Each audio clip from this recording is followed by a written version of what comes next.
Bonjour à toutes et à tous.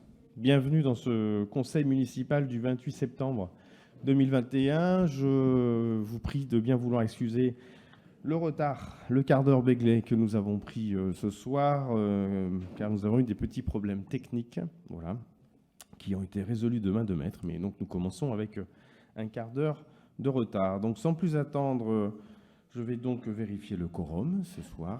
Donc moi-même présent, Edwige Luc-Bernet présente, Marc Chauvet présent, Nadia Benjaloun Makali présente, Vincent Boivinet présent, Amélie Cohen-Langlais présente, Olivier Goudichaud présent, Fabienne Cabrera présente, et puis très bon rétablissement Fabienne, très heureux à nouveau de te voir parmi nous.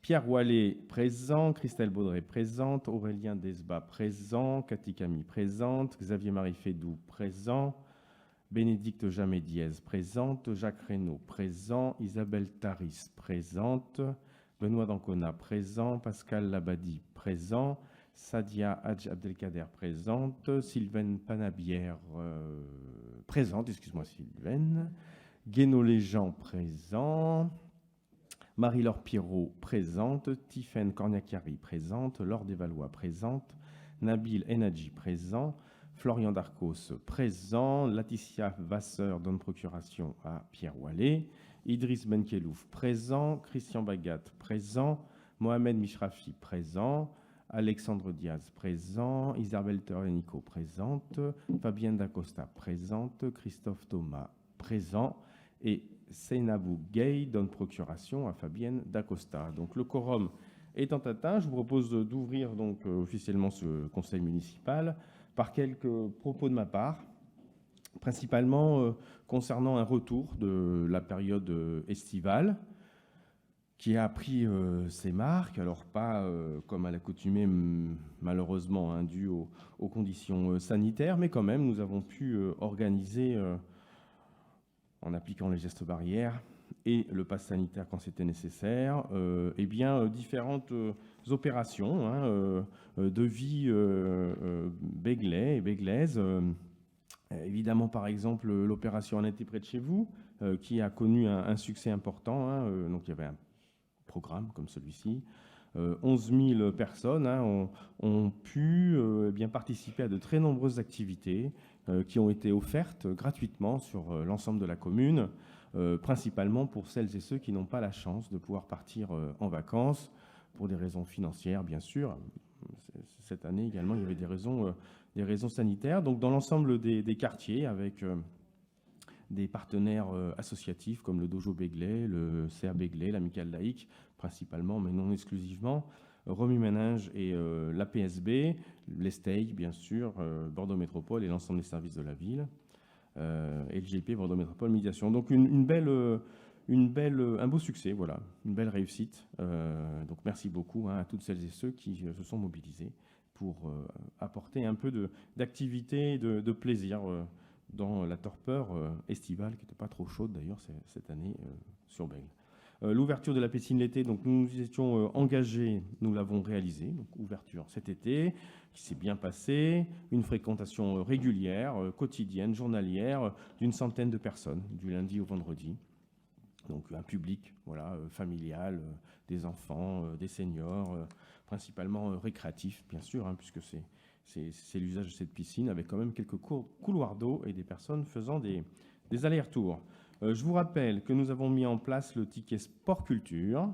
Nous en avons parlé lors du dernier conseil municipal, qui est une initiative béglaise pour aider les associations et également les béglaises et les béglais pour réadhérer aux nombreuses associations sportives et culturelles de la commune, parce que nous savons qu'il y a un trou d'air là dans la réadhésion, et donc nous avons mis en place une aide financière de 25 € pour les 6-25 ans. Donc 25 € pour les 6-25 ans, cumulable avec le pass culture jeune et le pass sport de l'État. Donc n'hésitez pas à vous rapprocher des services de la ville ou de vos associations pour bénéficier de cette aide financière. Et puis également dans le monde du sport santé, plus précisément, vendredi prochain, dans quelques jours, donc le vendredi 1er octobre à 17h30, juste à côté de la piscine, hein, les bains, nous allons inaugurer la maison Sport Santé, Je remercie évidemment les élus et les services qui portent cette maison, le service des sports principalement. Donc cette maison en fait a ouvert ses portes le 6 septembre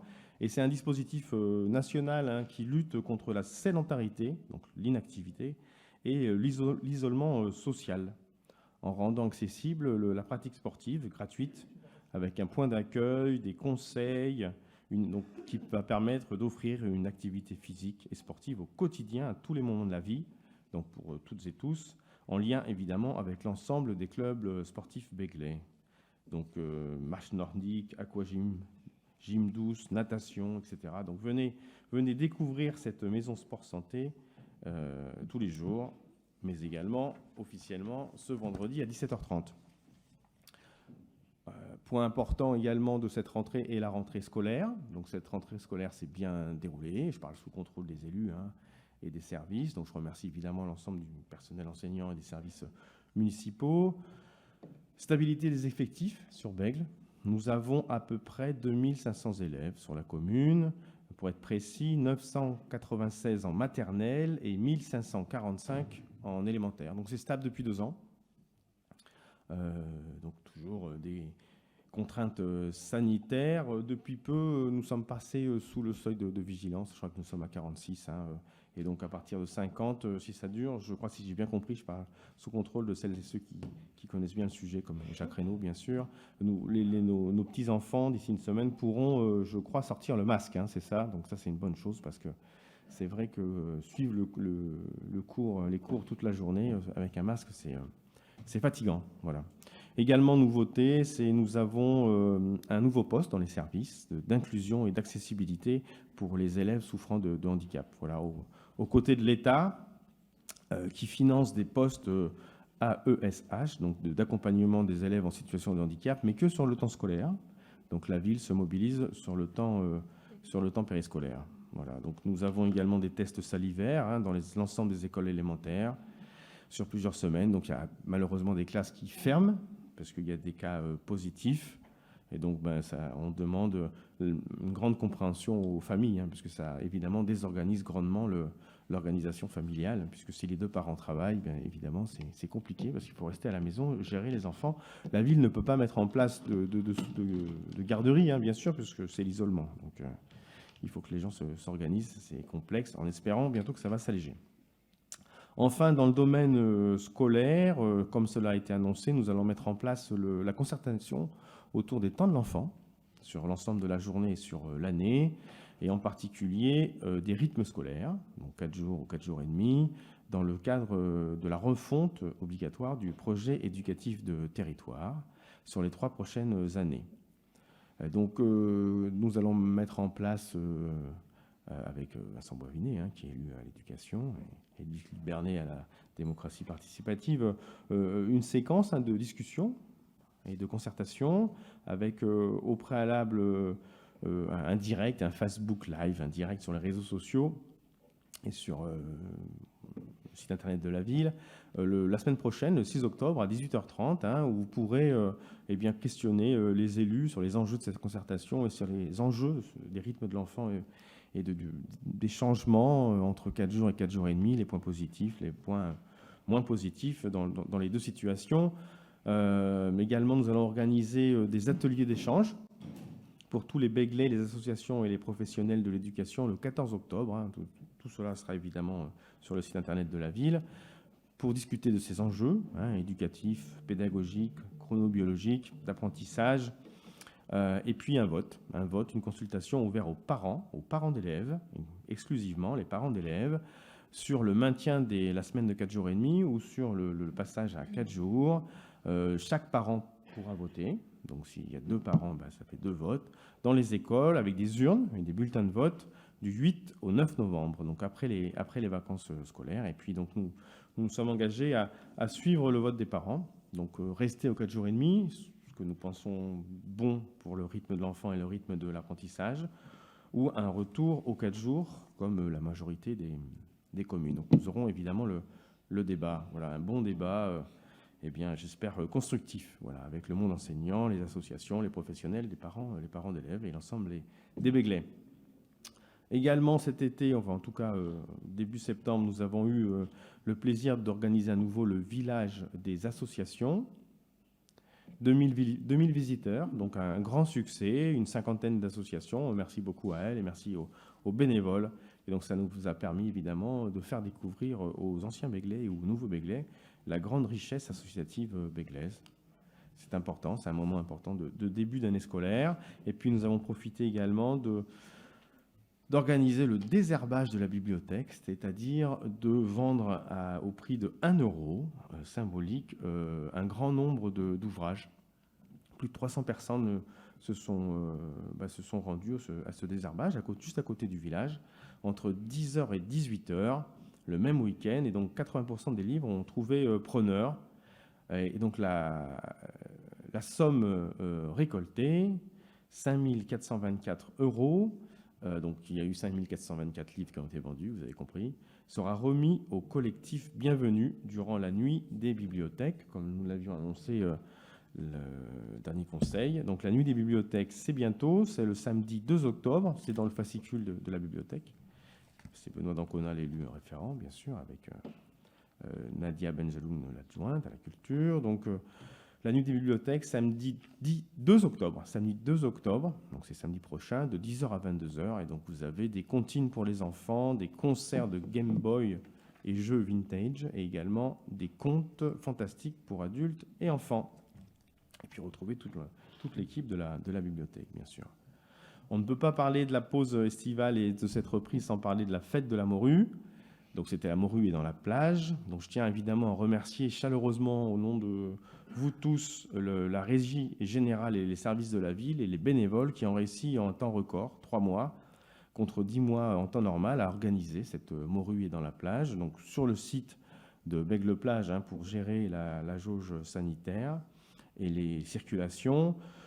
Écoutez, un bon retour. Moi, j'ai eu un bon retour des participants, des associations, des artistes, bien sûr, et des nombreuses et nombreux Béglaises et Béglais qui sont venus. 5000 participants le vendredi soir, à peu près 8000 non, 8000 le samedi, 7500 billets réservés, une possibilité d'entrée au fur et à mesure également. Donc, écoutez, beaucoup de personnes sont venues.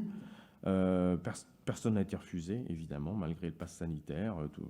Nous avons vu des familles, nos aînés se sont déplacés, l'ensemble des quartiers étaient là, l'ensemble des associations ont pu partager des plats à base de morue ou une petite nouveauté pour certains stands sans morue, végétarien, puisque évidemment nous allons réfléchir à l'évolution, je l'ai dit sur place, de cette fête de la morue. On célèbre le passé morutier de la commune. C'est 80% de la morue consommée en France était dessalée à Bègle. Mais bon, les stocks de cabillaud diminuant considérablement, bien qu'on ait un temps de réflexion quand même collectif sur comment faire pour ne pas manger des nombreuses tonnes de cabillaud en 60 000 personnes habituellement lors de cette fête de la morue. Donc il faudra réfléchir. Et puis également, on pourra réfléchir ensemble à une évolution de cette fête. Voilà, donc on espère bien la réorganiser au mois de juin, c'est ça Nadia, voilà, au mois de juin, donc on va y réfléchir tous ensemble. Voilà, donc nuit de la bibliothèque, j'en ai parlé, donc voilà un peu pour le retour de cette année, cet été, pardon, et puis de la rentrée, donc des bonnes nouvelles. Je tenais également, avant de rentrer dans le vif du sujet de ce conseil municipal, reparler d'un projet de construction de 17 logements sociaux à la Maille de Bernay. Nous avons été sollicités évidemment par des riverains, des collectifs, une pétition qui a été signée par de très nombreuses personnes à Bègle, mais un petit peu partout en France. Je tiens à rappeler quand même que tout d'abord, il y a de très nombreuses demandes de logements sociaux sur Bègle. Nous avons, je parle sous contrôle d'Amélie Cohen-Langlais, plus de 1000 demandes en attente avec de familles, une grosse moitié de Béglais, je crois. Plus de 40 000 demandes de logements sociaux sur la métropole bordelaise et plus de 58 000 en Gironde. Donc il y a une vraie demande forte. En ce moment se tient le congrès national du logement social Donc il y a des annonces qui vont être faites par le gouvernement et par les acteurs. En tout cas, ce qu'on sait, c'est que dans l'ensemble des métropoles de France, et donc dans la métropole bordelaise, il y a une très forte tension qu'on n'a jamais connue depuis très longtemps. Donc nous, équipe municipale, ville de Bègles, mais l'ensemble des élus béglais, je sais, nous avons à cœur à faire en sorte que on puisse offrir des logements à celles et ceux qui en ont besoin, et des logements accessibles à toutes et à tous. Et donc des logements sociaux. Voilà. Bègles, nous avons 28% de logements sociaux. Moi, je souhaite que ce chiffre ne descende pas, et voire même qu'il augmente. Donc ça veut dire qu'on doit construire des logements sociaux, puisqu'on construit des logements sur la commune de Bègles. Donc dans chaque opération, moi, ce que je souhaite, ce que nous souhaitons collectivement, c'est au moins un tiers de logements sociaux de qualité, et également d'accession sociale à la propriété. On doit avoir à peu près 3500 logements sociaux sur la commune. Ça, on souhaite augmenter ce nombre, c'est important. Alors pourquoi il y a une forte tension? Parce qu'il y a moins de rotation, évidemment, dans les logements sociaux, et puis aussi parce que la population girondine augmente énormément. On gagne 20 000 habitants de plus par an en Gironde, et une bonne moitié sur la métropole, parce que le territoire est extrêmement attractif. Voilà, il y a de l'emploi, et puis il y a aussi un dynamisme de territoire. Mais nous ne devons laisser personne sur le côté, sur le bord de la route. Donc nous devons être en capacité de construire ces logements sociaux, et nous allons le faire sur des zones de projet. Nous allons, comme par exemple la FAB, Euratlantique. Nous allons le faire aussi dans le diffus, c'est important. Dans le diffus, c'est-à-dire c'est dans les quartiers. Il y a des quartiers qui sont moins pourvus de logements sociaux, et nous devons trouver du foncier pour en réaliser. Par exemple, le nord-ouest de la commune, autour de Langevin, là, c'est un des quartiers qui a le moins de logements sociaux sur la commune. Donc nous devons être en capacité de trouver des fonciers. Et nous allons le faire. Alors des projets qui s'intègrent, évidemment, dans les quartiers, mais c'est important. Dans chaque projet, même de petite taille, de 10 logements, on est en discussion avec les bailleurs, l'ensemble des bailleurs, pour trouver des logements sociaux sur la commune. C'est important. Voilà. On a un patrimoine important qui était vieillissant, et donc nous sommes en train de le rénover. Voilà. L'ensemble du patrimoine béglais social est en train d'être rénové. Il y a un effort conséquent de l'ensemble des bailleurs sociaux, et principalement du premier bailleur de la commune, qui est Vilogia, qui, donc, par le rachat de la SAMCIB, de la SEM municipale, en 2014, est devenu le premier bailleur, devant ICF, qui est le bailleur de la SNCF, du Dora, donc qui a un grand nombre de logements sociaux sur la commune, et qui rénove de manière volontariste l'ensemble des résidences qui lui appartiennent maintenant, les résidences Montmousseau, Maille de Bernay, Maurice Thorez, Saint-Exupéry et Terra-Neuvas, pour un montant à peu près de 55 millions d'euros, donc investi par le bailleur social, bailleur Vilogia, qui a un montant élevé, et donc pratiquement 8 millions d'euros rien que sur la Maille de Bernay. Alors, si je reviens à mes propos liminaires, à savoir la contestation de ces 17 logements sociaux, donc vous voyez, en relation par rapport aux besoins et par rapport au volume de production de logements sur la commune, nous allons construire environ entre 300 et 400 logements par an sur la commune, en tout, dont un tiers, je vous ai dit, de logements sociaux, donc entre 100 et 150 logements sociaux par an, c'est une moyenne, et c'est un objectif qui est inclus dans le plan local de l'habitat de la ville de Bègles, qui est dans le plan local de l'urbanisme de la métropole. Donc chaque commune a un objectif en termes de construction. Nous, cet objectif a été fixé lors du vote du dernier PLU, qui correspond à notre situation en cœur d'agglomération. Nous sommes la ville la plus proche de la gare Saint-Jean, et également aux possibilités foncières. C'est-à-dire que nous sommes une ville qui a encore des possibilités foncières, des friches, par exemple, industrielles, des grands hangars, des grandes parcelles. Et donc nous devons encore construire, je citais par exemple Euratlantique, mais nous devons construire une typologie de logement et aussi de la mixité fonctionnelle. L'emploi doit rester à Bègles.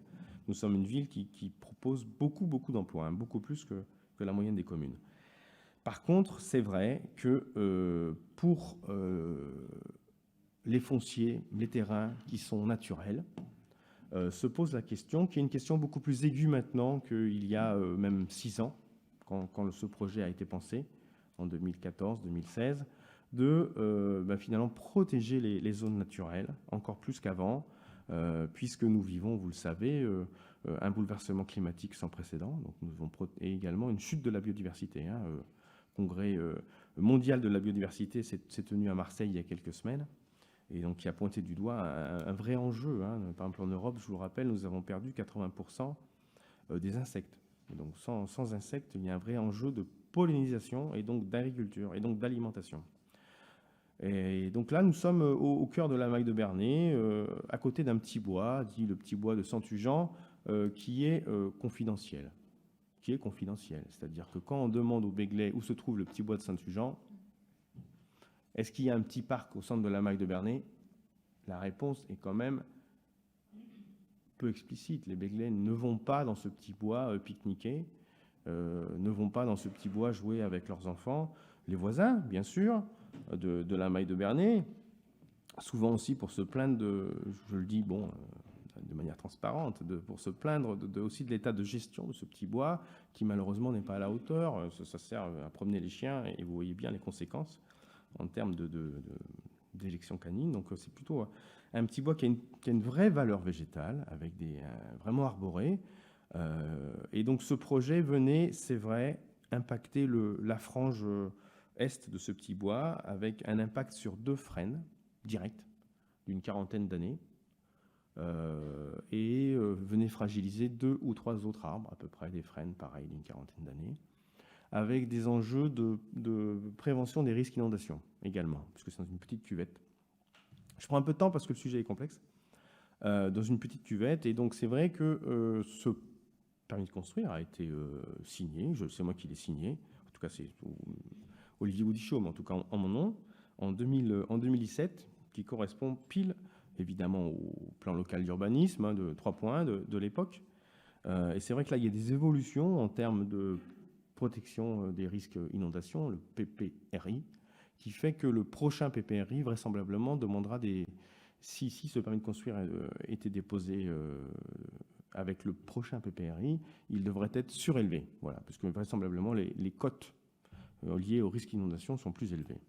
Ceci étant dit, j'ai écouté les habitants, j'ai senti évidemment une évolution, une prise en compte plus saillante des enjeux environnementaux, et évidemment, ça correspond au projet politique que nous portons, et un enjeu plus fort de préservation des zones naturelles. Et donc ce projet est mal compris. Il est mal compris. Il est mal compris et des riverains et d'une grande majorité des habitants, pas la totalité, puisque certains comprennent l'enjeu de construction des logements sociaux. Et donc, moi, ce que je souhaite, c'est que les constructions des logements sociaux et des logements en général soient comprises par les habitants, acceptées par nos concitoyens béglais. Moi, je ne souhaite pas qu'il y ait des tensions très fortes. Il y aura toujours des tensions de NIMBY, excusez-moi, c'est le terme anglais, not in my backyard, c'est-à-dire pas derrière mon jardin, parce que je ne veux pas d'un immeuble à étage qui vient de prendre mon soleil. Ça, on comprend, mais il faut quand même accepter une certaine densification. Et pour qu'elle soit comprise, il faut qu'elle soit acceptée, il faut qu'elle soit désirée, il faut que ça rende des vraies valeurs. Et donc c'est vrai que sur cette zone naturelle, en cœur de ville, à 200 mètres à côté de la place du 14 juillet, à 200 mètres de la mairie, c'est pas compris. Donc j'ai demandé au bailleur social Vilogia de suspendre les travaux. Donc les travaux n'ont pas commencé. Et donc je suis en discussion avec mon équipe, avec Vilogia, pour revoir ce projet. Voilà. J'ai demandé à ce que ce projet soit revu, qu'on puisse trouver un accord pour que ce projet ne se fasse pas. Et donc les discussions sont en cours. Donc je vais vous demander de respecter les discussions que nous avons avec le bailleur, qui sont constructives, parce que c'est un acteur majeur de la commune, qui a des projets aussi de construction, de nouveaux logements sociaux. Par exemple, Vilogia a construit sur Bègle, au Terre-Neuve, le premier logement social passif, qui sera bientôt inauguré, de Nouvelle-Aquitaine.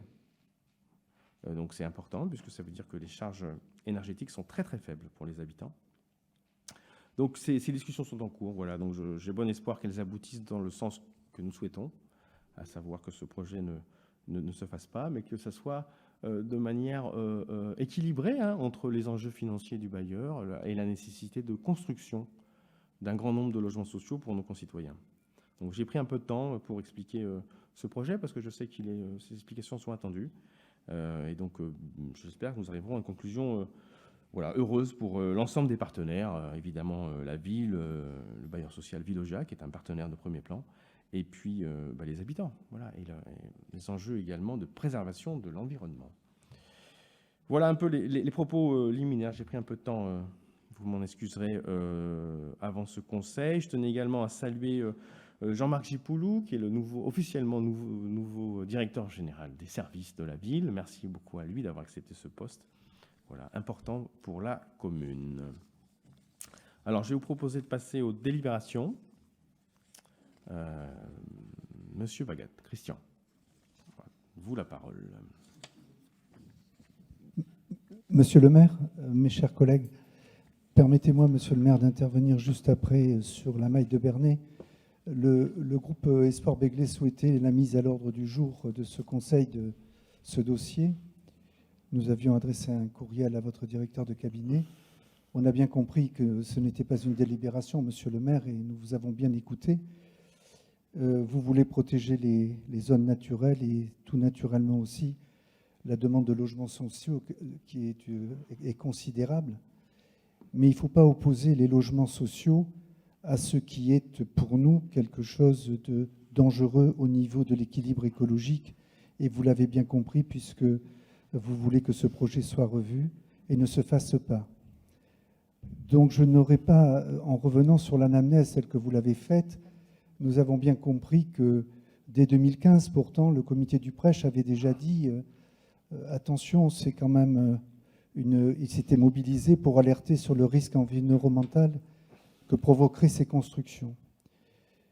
Ce n'est pas les constructions en elles-mêmes que nous ne souhaitons pas, nous, au niveau de l'Espoir Begley, puisque ce sont des logements sociaux, donc on en a besoin tous ensemble.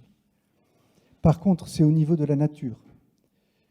Il y a eu, vous l'avez dit, le 21 février 2017, le certificat d'urbanisme, exactement 3 jours avant qu'il y ait la révision du PLU, qui aurait rendu le parc inconstructible. Absolument pas. C'est les éléments que nous avons. Maintenant, je vous comprends. Et le 16 août 2017, il y a la délivrance du permis de construire de ces 17 logements. Ce qui nous gêne, c'est qu'il va y avoir une obstruction de l'Esteye. Je m'en étais expliqué lors du dernier conseil municipal. Nous l'avons vécu avec des inondations au niveau de Musard, puisque c'est le même Esteye qui passe en dessous. Et là, nous risquons encore des inondations.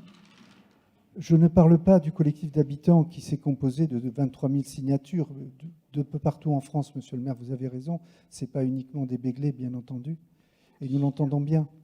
Mais aujourd'hui, on sait qu'il y a une biodiversité avec des espèces en danger. On sait aussi que cet îlot de fraîcheur a une température qui est de 3 à 6 degrés inférieure à celle de la ville. Je pense que, monsieur le maire, et vous avez raison, vous avez pris le bon chemin. Il ne faut pas, peu importe le passé, tout le monde peut se tromper ou à défaut ne pas tout avoir vu en même temps à ce moment-là. Mais aujourd'hui, ne laissons pas cette erreur d'un instant devenir une faute éternelle. Merci, monsieur le maire, en tous les cas, d'avoir demandé que ce projet soit revu. Et vous l'avez dit vous-même, il faut protéger les zones naturelles. Nous comptons sur vous et vous pouvez compter sur nous. Merci. Ok, merci beaucoup, monsieur Bagat. Juste pour vous dire que, en effet, un certificat d'urbanisme a été délivré. On rentre un peu dans la technique là. Enfin bon. Un certificat d'urbanisme a été délivré, mais il n'a pas été utilisé pour le permis de construire. Voilà. Je vous propose que Olivier Goudichaud soit secrétaire de séance. Merci beaucoup à vous, monsieur Goudichaud. Également, il y a un certain nombre de décisions municipales. Voilà, donc s'il n'y a pas de commentaires sur les décisions, je passe aux premières délibérations, mais avant, je passe la parole à monsieur Reynaud. Oui, excusez-moi, monsieur le maire, bonsoir à tous. Juste pour revenir aux propos liminaires que vous avez dictés tout à l'heure, 2 choses. La première, c'est que dans les partenaires de la pause estivale, je n'ai pas entendu le département, mais je veux dire que le département était bien présent par le biais des CAP 33. Mais ça, c'est une anecdote. Mais par contre, ce que je voudrais officiellement demander ce soir au maire de Bègles et aux élus, hier, j'étais donc au conseil d'administration du collège Pablo Neruda.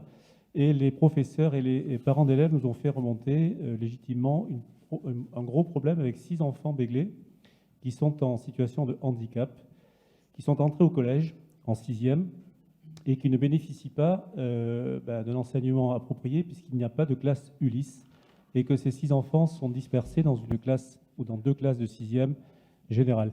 C'est un vrai problème, c'est un vrai débat parce que ce sont des enfants qui sont en souffrance. Donc ce que les parents d'élèves ont réclamé, les parents d'élèves béglés ont réclamé que nous, élus, nous puissions saisir le DAZEN par un courrier. Ce à quoi moi j'ai répondu positivement, mais je pense qu'en effet la co-signature du maire de Bègles, puisque ça concerne des enfants béglés, serait la bienvenue. De la même question pour l'adjoint en charge de l'éducation. Je pense que c'est important parce que ces enfants, aujourd'hui, vont être complètement largués dans le collège. On propose même, et c'est quand même une honte, de les mettre en SECPA. C'est quand même un peu scandaleux. Voilà, donc les professeurs sont extrêmement embêtés et la principale, Madame Godard, nous a alertés hier soir. Voilà. Je voulais me faire le porte-parole de cette doléance. Alors, tout d'abord, mea culpa si je n'ai pas cité le département et l'excellent programme CAP 33. Nous sommes très heureux d'avoir sur la commune de Bègles cet été. En effet, il a très bien fonctionné. Et donc, voilà, donc je le cite à nouveau. Donc, le département est évidemment un partenaire important pour la commune. Et également, le CAP 33, dans le cadre d'un été près de chez vous, a très, très bien fonctionné sur différents sites de la commune. Et après, oui, évidemment, je serai co-signataire de ce courrier, en votre nom à tous si vous le souhaitez, pour demander des moyens supplémentaires, puisque, en effet, j'ai été également alerté par certains parents d'élèves de cette situation très compliquée d'enfants qui ont beaucoup de mal à suivre une scolarité normale s'ils ne sont pas en classe Ulysse. Voilà. Donc merci, monsieur le conseiller départemental. Nous allons donc co-signer ce courrier. Il faut également approuver le compte-rendu du dernier conseil municipal. Monsieur Thomas.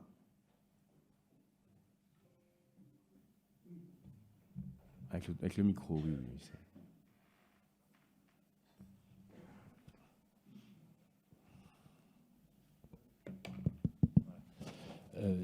C'est juste, bonsoir à toutes et à tous, c'est juste pour me rafraîchir la mémoire. Je ne me souviens pas que sur une partie du conseil, on était 35 votants et puis 34. On avait un de nos collègues qui était parti en cours de conseil ou... Alors, très bonne question. Merci de l'avoir posée. Je n'ai pas souvenir de ce fait-là, mais sûrement, si les services ont vu... c'est qu'un collègue est parti sans donner procuration. Alors, on se renseigne auprès du secrétariat général de la commune.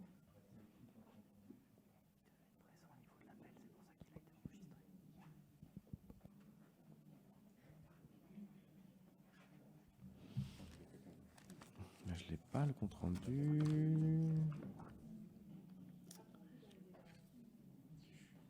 On vérifie.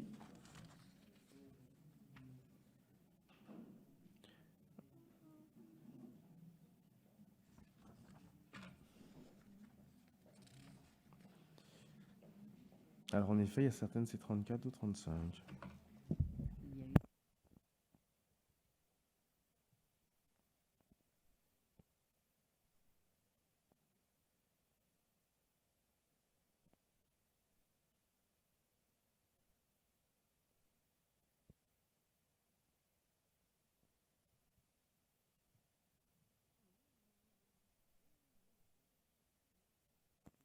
Donc, en effet, il y a une élue a quitté le conseil sans donner procuration à partir de la 11e délibération. Voilà. Donc, n'hésitez pas, quand vous devez quitter le conseil, ça peut arriver, bien sûr, pour des raisons professionnelles ou personnelles, à bien le signifier et à donner procuration. Voilà. Donc, je vous propose de voter concernant le conseil, ce compte-rendu, pardon, qui est favorable, qui s'abstient, qui vote contre. Personne, merci. Adopté à l'unanimité. Délibération numéro 1, Monsieur Wallet, avis officiel de la ville de Bègles dans le cadre de la concertation métropolitaine sur l'aménagement de la route de Toulouse et la création d'un barreau autoroutier dans le parc de Mussonville. Monsieur Wallet.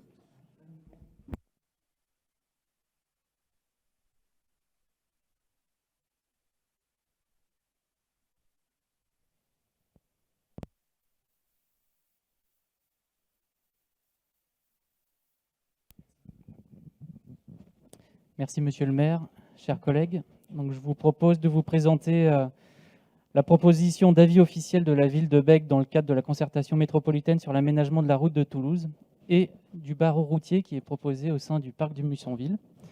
En termes de contexte, pour vous resituer un peu comment ça se présente, la concertation publique est ouverte depuis juillet 2021, donc tout le monde peut y contribuer, y compris la ville de Bègle. Donc, l'objectif, c'est de la clôturer d'ici fin octobre pour aboutir sur une délibération métropolitaine en début d'année 2022.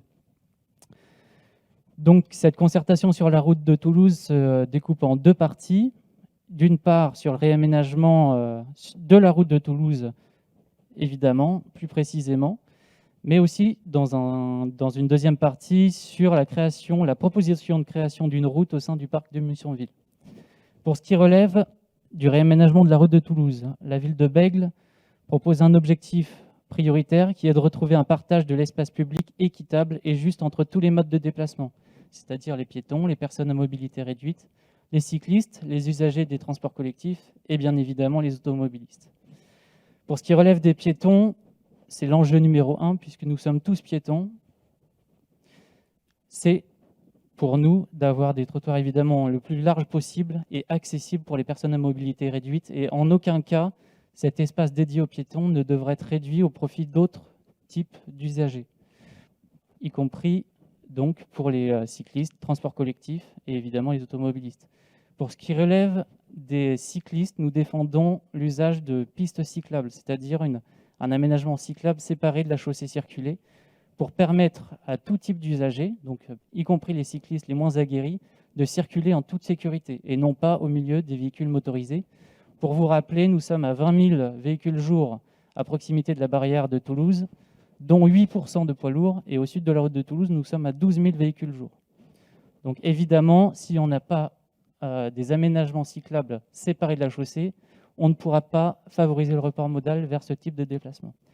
Pour ce qui relève des transports collectifs, nous défendons évidemment une amélioration de la cadence, de la fréquence, de la vitesse commerciale et de la régularité des transports collectifs, et plus précisément de la liane 5. Ça passera par des couloirs bus, ouverts ou pas aux cyclistes. S'ils ne sont pas ouverts aux cyclistes, c'est qu'il y a une piste cyclable à côté. Enfin, nous défendons également l'usage de la voiture, puisque certaines personnes en ont besoin, parce qu'elles n'ont pas forcément d'autres modes de déplacement, parce que certains corps de métier en ont besoin pour effectuer leur travail.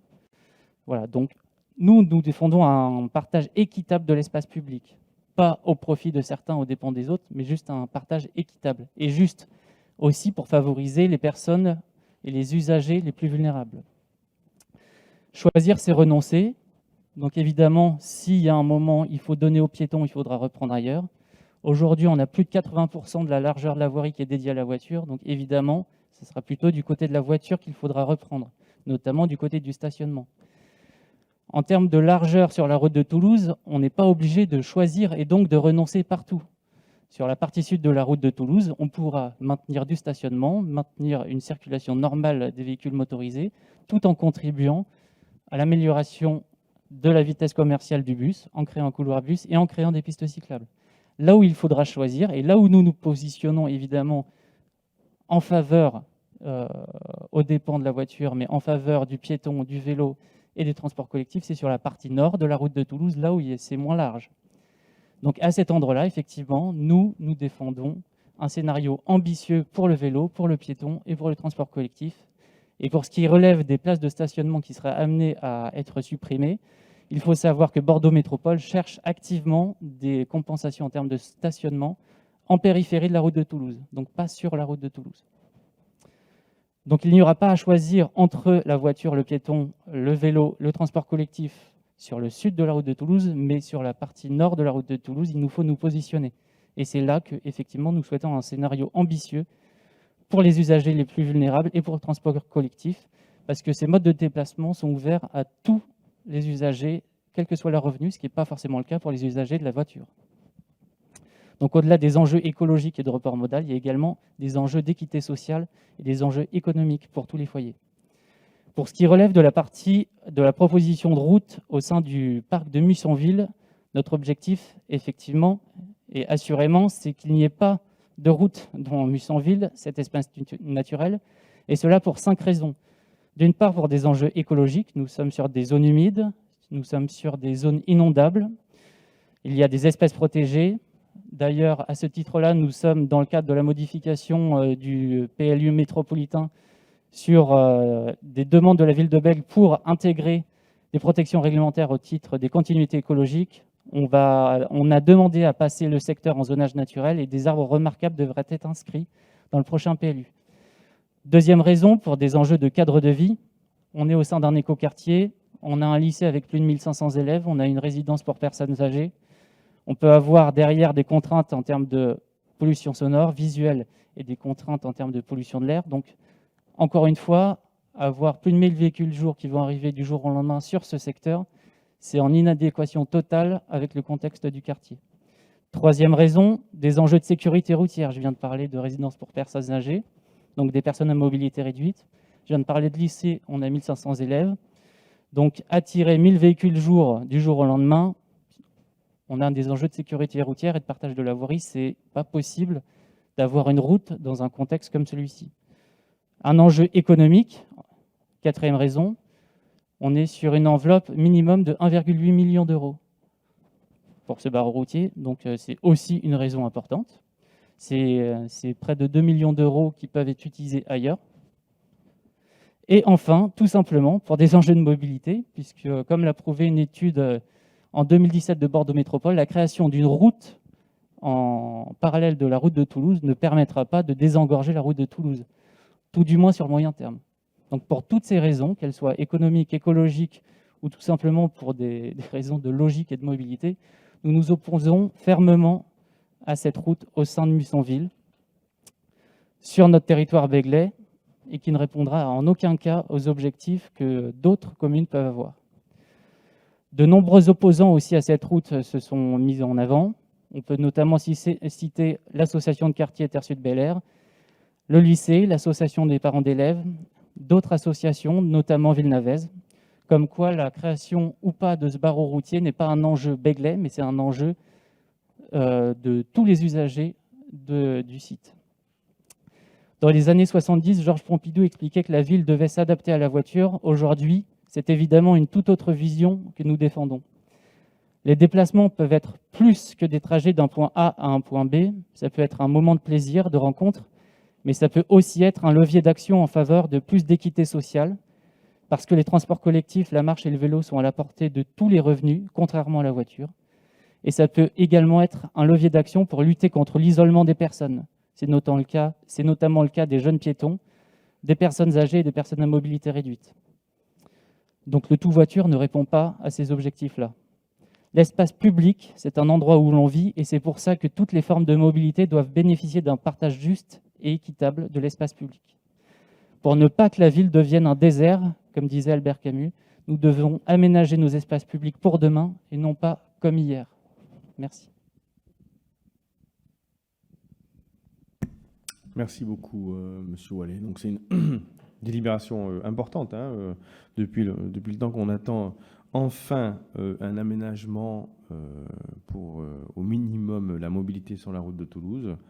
On a réussi à lancer cette concertation qui est ambitieuse. Et donc nous, élus béglais, dans cette concertation ambitieuse, nous soutenons le scénario le plus ambitieux, évidemment. Monsieur Chauvet. Chers collègues, Monsieur le maire, merci de me passer la parole. Oui, je connais bien ce chemin doux, là, puisque j'ai travaillé et vécu pendant 7 ans à quelques centimètres, effectivement. En 2011, Alain Rousset et les différents recteurs, recteur Marois, recteur Nombrini, m'ont nommé comme proviseur pour accompagner la fin de chantier. C'était 9 mois avant l'ouverture du lycée. J'ai participé, et pour préparer aussi la rentrée, j'ai participé aux réunions de chantier pendant 9 mois, y compris avec la métropole. Jamais, en aucune manière, il n'a été fait allusion à une voie rapide, là, côté une voie routière. Jamais, jamais, jamais. Je ne pense pas que la région aurait été d'accord, nous non plus. Je vous rappelle que la commune a donné un terrain de 4,5 hectares pour le lycée. que la région donc, a dépensé environ 55 millions, voilà, donc avec un chemin doux, bien entendu. Nous avons donné aussi, monsieur le maire, 750 000 euros pour le gymnase, afin que nos associations sportives, Florian, Darcos, puissent bénéficier du gymnase et rentrer par le chemin doux actuellement, là où il y aurait un flot de voitures. Donc non, c'est vraiment pas raisonnable. Ce qu'on ne sait pas, c'est qu'il y a une continuité écologique entre le parc, c'est un véritable parc du lycée, et Mussonville. Il y a des animaux, bien entendu, des arbres remarquables. On s'est battu contre les entreprises qui voulaient raser certains arbres parce que ça les gênait, on les comprenait. Eh bien, avec la région, on a maintenu ces arbres, ils sont magnifiques. Et puis, il y a des noues. Vous savez, les noues. Les noues, ce sont des fossés à ciel ouvert, non busés, qui s'écoulent naturellement vers Mussonville. Donc, bon, il faudrait buser donc, ces choses-là. Enfin, en tout cas, il y aurait une fracture écologique importante par rapport à cela. Et c'est vrai, tu l'as dit, Pierre Wallet, les associations de parents d'élèves, y compris les parents d'élèves de Villeneuve-d'Ornon, se sont positionnés contre cette possibilité. Donc voilà, en dehors de cette pollution qui serait très importante, pollution sonore, pollution de l'air aussi, je vous rappelle qu'il y a le plateau sportif, là, la piste d'élan de saut en hauteur, donc bien entendu pour nos adolescents, pour le personnel aussi, bien entendu, c'est quelque chose qui est absolument contraire à l'esprit qui a régné pour construire, certes, monsieur le maire, ce lycée à énergie positive, un premier en France, voire en Europe, voire plus loin, mais surtout un lycée écolo, bien entendu, avec l'écoquartier. Donc c'est un ensemble qui serait complètement parasité et je pense qu'il y aura une opposition forte. Bon, je ne veux pas penser à ce que les élèves se saisissent de cela, parce que moi j'ai vécu des blocus chaque année, donc je ne pense pas qu'ils se lancent là-dedans, mais peut-être aussi, hein, donc, quand ils auront pris conscience de cette difficulté. Merci, monsieur le maire. Merci. Merci, chers collègues. Je passe la parole à monsieur Bagat. Merci, monsieur le maire. Merci, mes chers collègues. Merci, Pierre, de cette présentation. Et bien sûr, on est tous pour ce partage équitable et juste de la chaussée. Ce 16 septembre, j'ai assisté à la 4e réunion de concertation sur l'aménagement de la route de Toulouse, qui était animée par notre collègue Andrea Kiss, vice-présidente de Bordeaux Métropole, et de monsieur le maire. Ça a été 2 heures d'écoute et d'échange entre la population, les associations. Échange de qualité à base d'inquiétudes, de questionnements, de propositions. Quid des parkings pour les commerçants, quid de certains arbres sur les bordures, notamment le moulin d'Ars. Le danger du partage dans le même couloir de bus et de vélos qui a été expliqué. Il y avait aussi une bonne question qui a été posée, c'était pourquoi arrêter la transformation de la route sur 3 km 100 en n'incluant pas le pont de la Maille. Ça paraissait un peu stupide de ne pas aller jusqu'au bout pour refaire des travaux après, on s'arrête à Vaclav-Havel. Je ne serai pas exhaustif car le travail sur ce projet continue et qui sait, les interventions seront peut-être entendues et suivies d'effet puisque les décisions vont être prises en 2022. J'ai rencontré notre collègue Andrea Kiss lors du dernier conseil de Bordeaux Métropole et nous lui avons demandé un peu plus d'audace sur le projet parce que c'est quand même 8,5 millions d'euros hors taxes, hors frais de réseau, hors acquisition foncière. Et je lui ai dit, mais pourquoi ne pas imaginer des passerelles piétons et des cheminements en hauteur? Vous savez que c'est ma marotte lorsqu'on parle d'urbanisation. Ou faire aussi une ouverture embellie au niveau du parc nature des Sœurs de la Charité, puisque monsieur le maire nous a dit ce jour-là que ça allait être un beau parc qui allait être organisé. Monsieur le maire, mes chers collègues, c'est plein d'espérance que nous votons cette délibération. Nous faisons confiance au bon sens. Vous l'avez remarqué sans doute, mes chers collègues, je n'évoque pas le barreau de 400 mètres des 2 Esteilles. Il est absurde, il est inutile, et mieux, il a été démontré qu'au bout de 3 ans, on retrouverait les mêmes problèmes de circulation qu'avant. Donc ne le faisons pas, et vous pouvez compter sur nous pour avoir tout notre soutien sur ce projet qui ne doit pas exister. Merci. Merci bien, monsieur Bagat. Donc nous nous orientons vers une belle unanimité des élus béglais, ce qui est important. Monsieur Goudichaud. Merci, monsieur le maire. Chers collègues, alors je tiens tout d'abord à remercier le service de la ville de Bordeaux Métropole, mais également les associations qui se sont largement mobilisées encore ce week-end, et surtout les citoyens nombreux, impliqués, de Bègles et d'ailleurs, qui ont montré la véritable, et ça me semble être important, la véritable dimension métropolitaine de ce projet et le haut niveau d'ambition qu'il méritait, à la hauteur au moins de l'envie qu'il suscite, et pas seulement dans cette équipe municipale. Je ne reviendrai pas sur cette aberration largement critiquée ce soir et ailleurs, symbole des projets d'un autre temps, construire une route au milieu d'un des plus beaux parcs de la métropole, en pleine zone humide, au droit d'un établissement scolaire. Et quel établissement scolaire! Bref, concentrons-nous sur ce projet d'une portée historique, alors locale, certes, mais bien historique pour notre métropole, qui pourrait enfin voir Bègles et ses 3 voisins, jusque-là au mieux indifférents, œuvrer ensemble dans une direction commune sous la houlette d'une métropole éclairée, émue par une volonté forte d'engager nos territoires et la mobilité dans une nouvelle ère. Car c'est là où ce projet est exemplaire et à mon sens doit trouver notre soutien à tous, c'est qu'il ne vise pas à contraindre, Pierre l'a largement démontré, l'usage de l'automobile dans une approche punitive, mais bien à proposer des alternatives crédibles et accessibles à tous à l'automobile, dans une approche résolument multimodale et équilibrée. Voiture, évidemment, bus, marche à pied, vélo. Il ne restera plus qu'à mettre des bas de cube sur les ST et l'intermodalité sera totale. Vous le constatez, chers collègues, ce projet n'est pas qu'un projet d'aménagement, et c'est là où je voulais en venir. Ce n'est pas seulement un aménagement cyclable dans lequel on veut trop commodément l'enfermer. On parle là d'un véritable projet d'aménagement. Nous parlons là, au final, d'urbanisme. Et si cette quadruple frontière a trop longtemps différé toute velléité d'aménagement, elle doit être demain une chance pour se réapproprier cet axe stratégique, nous l'avons dit, y ramener de la vie et des usages. Il est temps de faire d'un vulgaire axe routier un lieu d'urbanité où fleuriront des projets majeurs, comme le parc des Sœurs de la Charité sur notre commune, dont l'ouverture devancera de peu l'aménagement de cette route de Toulouse, ou encore la reconversion du site de l'hôpital Robert-Picqué. Autant de projets qui doivent être en cohérence avec un schéma d'aménagement global de la route de Toulouse que nous appelons de nos voeux. Et c'est bien dans cet esprit que nous accueillons à Bègles avec intérêt cette demande largement exprimée samedi après-midi, symbolique certes, mais qui résume à elle seule ce que je viens de vous dire, ce changement de nom d'une route de Toulouse, symbole ultime de l'hégémonie de la voiture, en un cours de Toulouse, lieu de vie et d'échange, à l'image de cette concertation avec nos amis bordelais et nos voisins Talancé et Villeneuve. Mes chers collègues, les élus du groupe socialiste et à part entrer voteront bien évidemment cette délibération qui, je l'espère, sera approuvée à l'unanimité.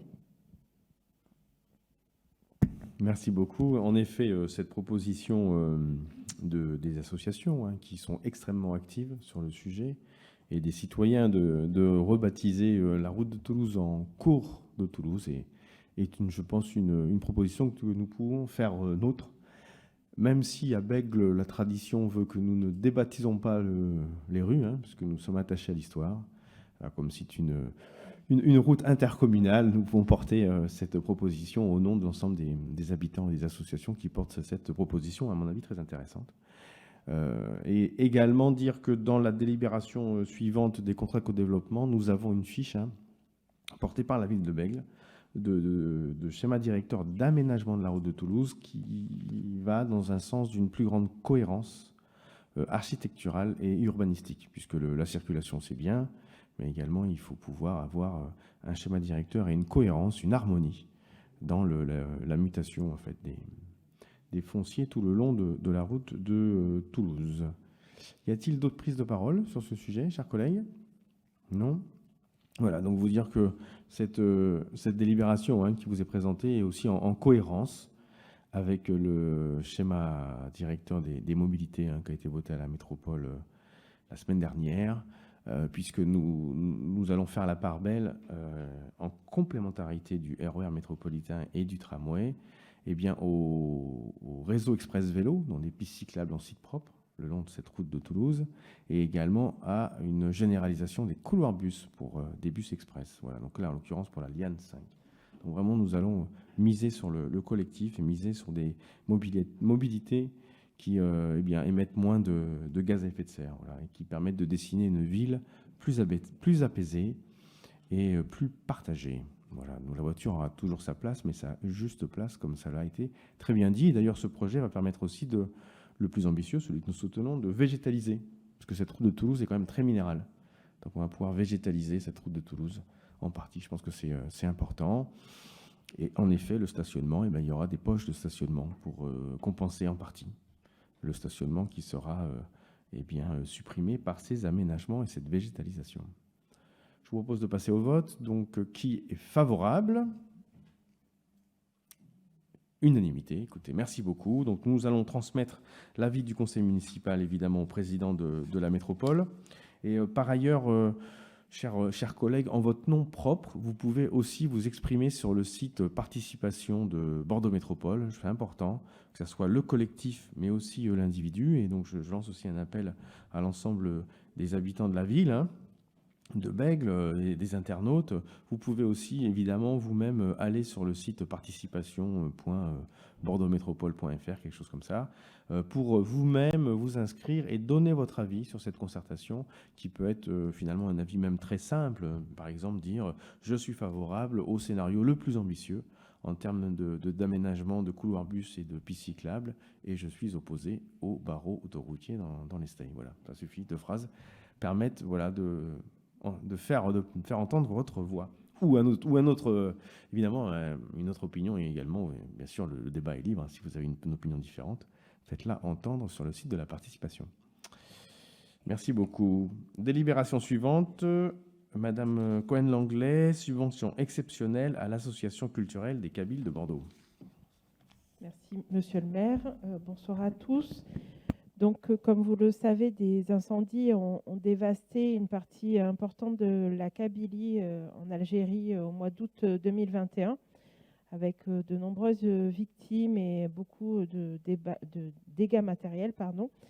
Et donc, la ville se propose, au travers de cette délibération, d'apporter une subvention d'un montant de 500 € à l'association culturelle des Kabyles de Bordeaux, qui s'est immédiatement mobilisée pour acheminer des objets visant à aider les Kabyles sur place.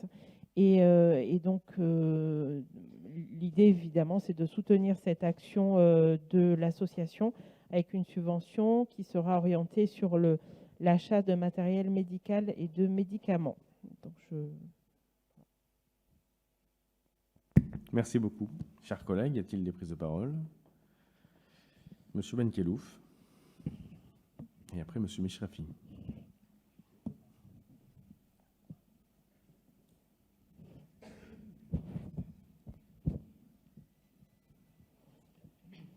Merci, Monsieur le maire, mes chers collègues. Comme vous le savez, la Kabylie est la terre de mes ancêtres, de ma famille, une terre à laquelle je suis donc particulièrement attaché. Après le Canada, la Grèce, la Turquie ou encore les États-Unis, c'était au tour de la Kabylie d'être frappée par de gigantesques incendies. En août dernier, comme l'a bien rappelé ma collègue Amélie, les premiers feux ont ravagé les terres de Kabylie. Des dizaines de milliers d'hectares ont été détruits et 90 morts ont été déplorés. Nous avons assisté à un drame à la fois humain, social et écologique. Ces terres sont pour la plupart des habitantes et des habitants des villages des lieux de vie, mais surtout leur seule source de revenus. À l'heure où le peuple sort la tête de l'eau, à l'heure où un mouvement citoyen se mobilise pour reconstruire ensemble les villages, la faune ou encore la flore, notre équipe municipale a tenu à apporter une aide financière à l'association des Kabyles de Bordeaux pour qu'ils puissent à leur tour venir en aide aux victimes en envoyant du matériel médical, des vêtements et bien d'autres choses. Alors c'est pourquoi, Monsieur le maire, ce soir, je vous remercie, ainsi que l'équipe municipale Vivons-Bègles, pour ce geste qui ne fait que consolider notre esprit et nos valeurs à la fois humanistes, solidaires et écologiques. Merci à vous. Merci, Monsieur Benkelouf. C'est vrai que malheureusement et tragiquement, ces incendies démontrent ce que les scientifiques répètent à l'envi, jusqu'à la nausée, à savoir que le changement climatique et l'augmentation de 1,5 degré ou de 2 degrés en moyenne a des impacts tragiques et violents et dramatiques sur les populations, sur les habitants, comme des feux de forêt ou des événements climatiques extrêmement violents et destructeurs. Monsieur Mishrafi. Merci, Monsieur le maire, mes chers collègues. La solidarité internationale est une tradition, mais aussi un principe de longue date en France. Déjà en 1900, un ministre qui va devenir français, qui va devenir le président de la République donc française, disait à l'occasion de l'ouverture de l'exposition universelle de 1900, disait « La solidarité n'a pas de frontières ». Je pense que davantage encore qu'en 1900, nous avons aujourd'hui des raisons d'être sensibles à la dimension mondiale de la solidarité. Nous sommes effectivement confrontés aujourd'hui à des défis qui sont nouveaux, défis de la mondialisation, mais aussi des défis qui sont liés à l'environnement. Eh bien, nous pensons aujourd'hui que nous devons être non seulement solidaires de nos contemporains, mais nous devons aussi être responsables de la terre que nous léguons à nos enfants. L'Espoir Begley votera et avec plaisir donc cette délibération. Merci. Merci beaucoup, écoutez, pour cette belle unanimité. Et donc, je vous propose de voter cette délibération d'une aide financière de 500 €. Qui est pour? Unanimité, merci beaucoup. Délibération numéro 3, contrat de condéveloppement, 5e génération, autorisation. Donc, ce sont des contrats qui ont été mis en place entre la métropole et les 28 communes, qui est un outil qui permet d'expliciter l'action de Bordeaux Métropole sur l'ensemble des communes, et c'est des engagements réciproques qui ont été négociés. Donc, ces contrats doivent prendre effet à compter d'octobre 2021. Ils viennent d'être votés également à la métropole, ils doivent être votés dans l'ensemble des communes. Et c'est pour 3 ans, 2021, 2022, 2023, donc la première moitié du mandat.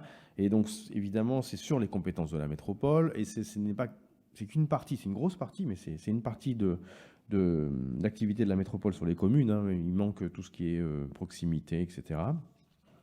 Et donc, pour le contrat de Begley, c'est un contrat qui est évidemment extrêmement ambitieux, 68 actions qui correspondent à la volonté beglaise de transition écologique, de préservation de la biodiversité et de la nature, également d'aménagement durable de la commune. Donc, je ne vais pas évidemment citer les 68 fiches qui sont détaillées en annexe de cette délibération, mais je peux en citer quelques-unes quand même.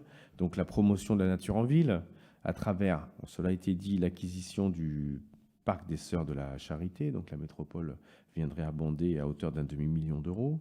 L'inscription de la commune dans le plan 1 million d'arbres, où nous allons sauvegarder, référencer et sauvegarder des arbres remarqués et remarquables de la commune, plus d'une centaine, mais c'est également nous allons planter un grand nombre d'arbres.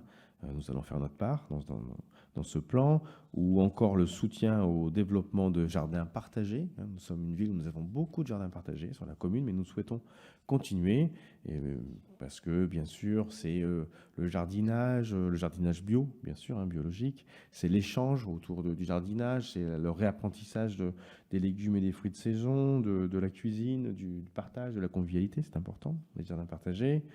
Également, déploiement de dispositifs autour des énergies renouvelables, plus d'1 million d'euros de la part de la métropole, le développement de réseaux de chaleur dans plusieurs secteurs de la commune, l'éco-certification du premier port de tourisme de l'agglomération, en tout cas historique, et qui est encore un des premiers, qui est le port de Bègles, le port Garonne, l'aménagement des espaces publics de la commune, avec, entre autres, nous allons réfléchir et concerter l'aménagement des centralités béglaises, notamment la barrière de Bègles et la place du 14 juillet, et puis une réflexion sur l'ensemble des grands axes communaux, en termes de circulation, pour favoriser les bus et la marche à pied, et également la pratique de la bicyclette, et également la convivialité. La réalisation de nouvelles continuités cyclables et piétonnes, plus de 3 millions d'euros. La poursuite d'une politique d'inclusion sociale avec l'expérimentation de l'espace temporaire d'insertion et d'un logement temporaire d'insertion pour résorber durablement les squats de la métropole, également les squats Begley, avec 1 million d'euros de financement à la clé de la métropole. C'est important. Nous allons avoir vraisemblablement un des tout premiers, sinon le premier, espace temporaire d'insertion sur la commune de Bègles. Nous y reviendrons bientôt quand elle sera opérationnelle. dans la zone d'activité du Grand Port pour résorber un squat, voilà, insalubre, et puis accompagner socialement eh bien, les personnes qui y habitent. Le déploiement de nouveaux équipements de proximité, à l'instar donc de la maison sport santé, mais également de la maison des mobilités, cycle et manivelle, 400 000 €.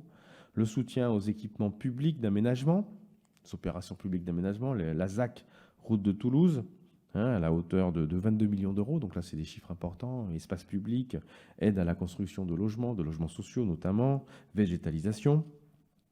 La politique culturelle aussi, d'intérêt métropolitaine, à travers le soutien évidemment à la politique circassienne de la commune, à la fête de la morue, mais également à la participation de la rénovation et de l'extension du musée de la création franche à hauteur de plus de 5 millions d'euros.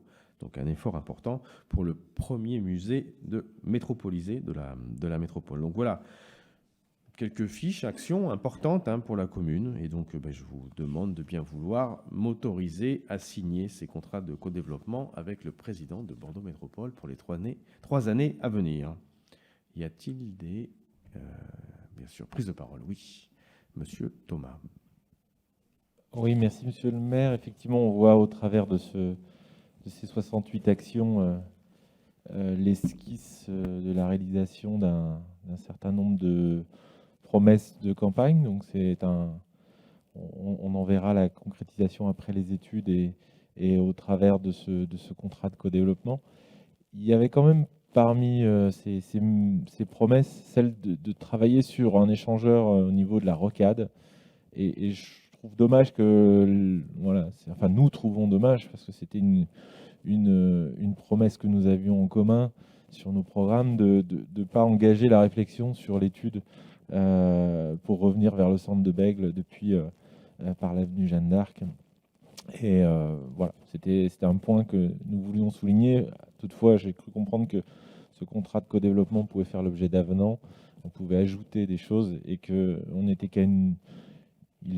triennal, donc on pourrait envisager que dans une autre partie, enfin sur la prochaine salve, ce soit possible. Mais bon, ça fait quand même beaucoup d'usagers qui aujourd'hui souffrent péniblement pour rentrer par ce côté-là de Bègles.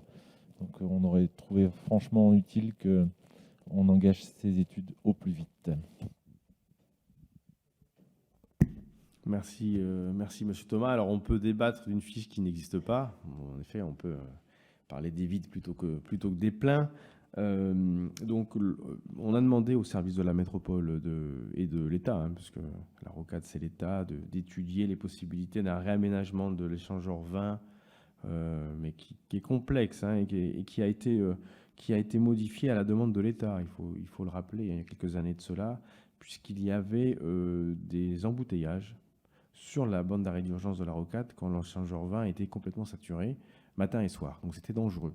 Et donc l'État impose des travaux importants dans ces cas-là sur l'ensemble des échangeurs saturés pour éviter les remontées de fil, les embouteillages sur les bandes d'arrêt d'urgence de celles et ceux qui ne peuvent pas bien sortir aux heures de pointe, évidemment. C'est dangereux parce que quand on est dans un embouteillage à l'arrêt sur la bande d'arrêt d'urgence, on a quand même des camions qui peuvent passer un peu vite.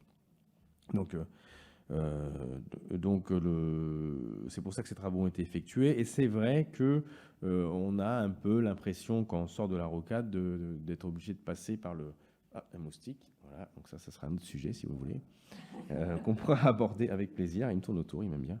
Donc on est obligé de passer par Rive d'Arcin, en effet, voilà, pour rentrer dans le centre de Bègles, mais c'est pour justement déporter les embouteillages à l'extérieur de la rocade et pas sur la rocade. Donc c'était ça les études sur cet échangeur. Donc on a demandé en effet au service de la métropole d'étudier la faisabilité. Donc quand les études seront un peu avancées, on pourra avoir une fiche action soit remplacée, soit ultérieure. C'est des études au long cours. Ce sont des études au cours. Et cette déviation, cette bisquette à l'intérieur de Rive d'Arcin pour rattraper l'avenue Jeanne d'Arc, en effet, aux heures de pointe, on a l'impression que c'est très long par rapport à la situation précédente, mais finalement en temps, c'est à peu près similaire, puisque les bouchons étaient les mêmes, voire sont un peu peut-être aggravés du fait de l'aggravation de la circulation sur la rocade en général. Les commerçants Donc les commerçants, on sait bien, oui, Marc Chauvet me glisse à l'oreille, qui est élu à la vie économique, c'est une demande de certains commerçants de l'avenue Jeanne d'Arc, voilà, de pouvoir retrouver une sortie directe, sachant que le corollaire, ça sera une augmentation de la circulation de transit aussi, on le sait. Hein, voilà. Itinéraire malin, si on favorise l'entrée d'Ambec dans la rocade par Jeanne d'Arc, qui pourra après aller tout droit pour rejoindre les boulevards, on aura une augmentation de la circulation non voulue de gens qui suivent leur téléphone ou leur GPS pour couper les bouchons. Voilà.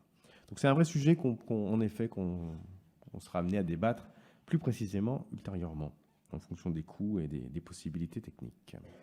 Y a-t-il d'autres prises de parole sur ces contrats de co-développement? Je n'en vois pas, donc je propose de les voter. Qui est favorable? Unanimité. Merci beaucoup. Délibération suivante, Monsieur Wallet, adhésion au groupement de commandes de Bordeaux Métropole pour la gestion des biodéchets issus de l'activité publique. Un micro pour Monsieur Wallet. Merci.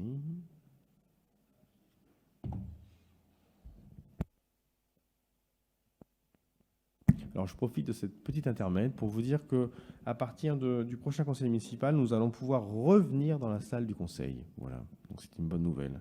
La préfecture a donné autorisation.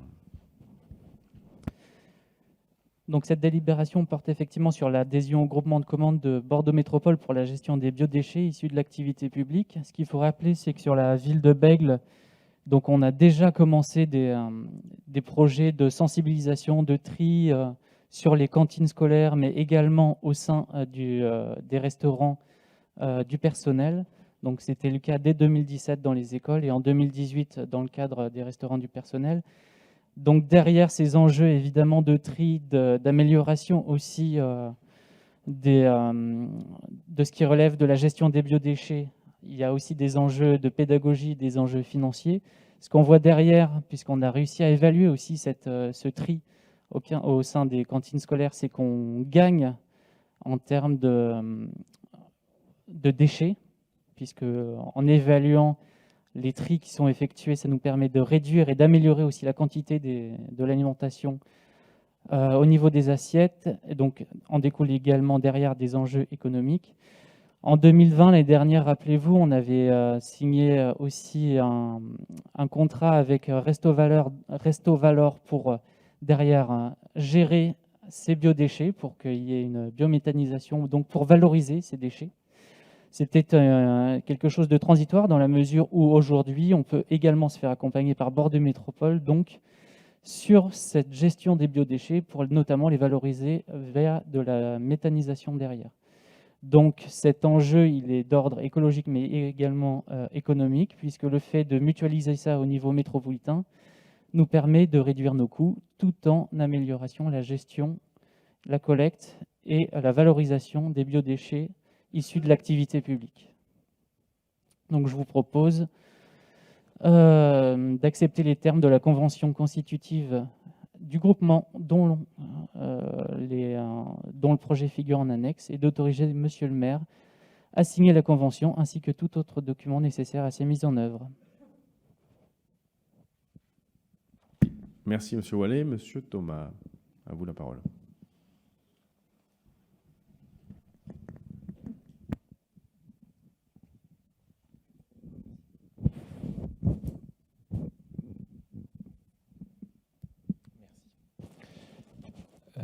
Merci Monsieur Wallet pour cette présentation. Ça m'appelle une question concernant la cuisine centrale et le fait d'envisager une méthanisation de déchets au niveau de la cuisine centrale. Est-ce que cela veut dire que comme tous les déchets vont être inscrits dans ce marché, ils seront valorisés sur un autre lieu et non pas sur la cuisine centrale ?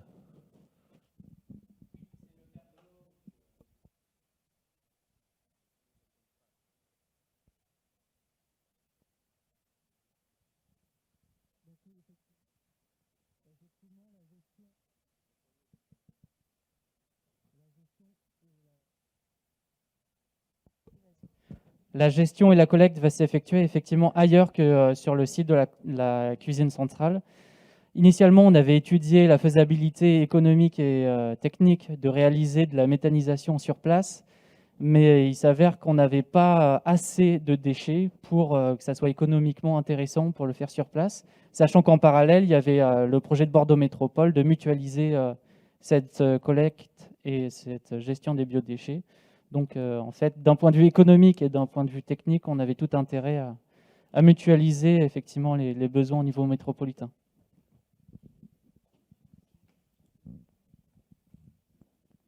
Merci. Laure Desvalois.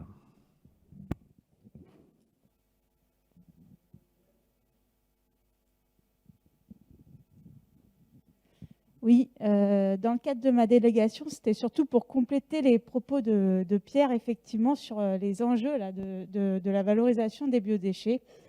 Les biodéchets, c'est 15 tonnes par an sur les 13 écoles de la commune. En 2024, on sera tous responsables de la production de nos biodéchets. Donc, c'est une adhésion au groupement de commandes qui va de soi, mais pour notre commune, c'est surtout une continuité d'une démarche volontaire qui est engagée depuis 10 ans. On l'a vu, 2017-2018, la ville se dote de tables de tri. Les tables de tri équipées de balances qui permettent de valoriser les biodéchets. Depuis, la cuisine centrale s'appuie sur des relevés de poids transmis quotidiennement par les coordonnateurs périscolaires pour ajuster sa production. Donc c'est un réel effort de nos services d'avoir une gestion efficiente. En 2020, on l'avait souligné il y a quelque temps en conseil municipal, en plus de ces outils techniques, il y a eu aussi des ateliers d'animation culinaire dans les cantines pour sensibiliser les enfants et le personnel au gaspillage et à la gestion des biodéchets. Donc on a toute une dynamique vertueuse qui a permis de réduire le gaspillage alimentaire entre 2011 et 2021 de 40%. 40%, savoir que 10% de réduction, c'est 70 000 € d'économie. Le gaspillage alimentaire coûte cher pour la commune. On a pu véritablement investir dans une alimentation de qualité. On est passé de 20% de bio en 2011 à 65% aujourd'hui et on s'achemine vers du 80% et plus, mais toujours en essayant d'adapter au plus juste les besoins. Donc, ce que je voulais juste souligner, c'est que plus qu'un groupement de commandes, c'est surtout un investissement fort des services et des élus pour une alimentation de qualité, accessible à tous, dans une démarche éco-responsable. Et ce groupement de commandes nous permettra aussi de prendre le temps de réfléchir au dispositif après groupement de commandes pour valoriser les biodéchets sur site, peut-être. Voilà. Merci beaucoup, chers collègues, d'avoir remis dans le contexte et d'avoir précisé les enjeux et l'ambition qui sont les nôtres en termes d'alimentation et de vraiment lutter contre ce gaspillage alimentaire. Monsieur Boisvinet. Oui, je voulais remercier Madame Desvalois pour son témoignage sur l'engagement de nos agents dans l'accompagnement de la transition et entre autres sur la question des déchets. Permettez-moi juste un tout petit pas de côté. Au vu de la délibération que nous votons aujourd'hui, je fais le souhait que d'ici quelques mois ou quelques années, nous puissions voter une délibération équivalente sur le traitement des déchets papier. Car nous avons sur notre territoire également, on en a déjà parlé ici, une papeterie qui a les capacités aujourd'hui de traitement également des déchets papier.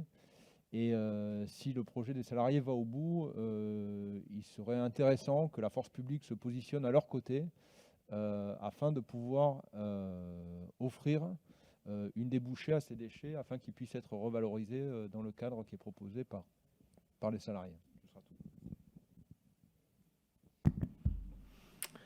Merci, Monsieur Boisvinet.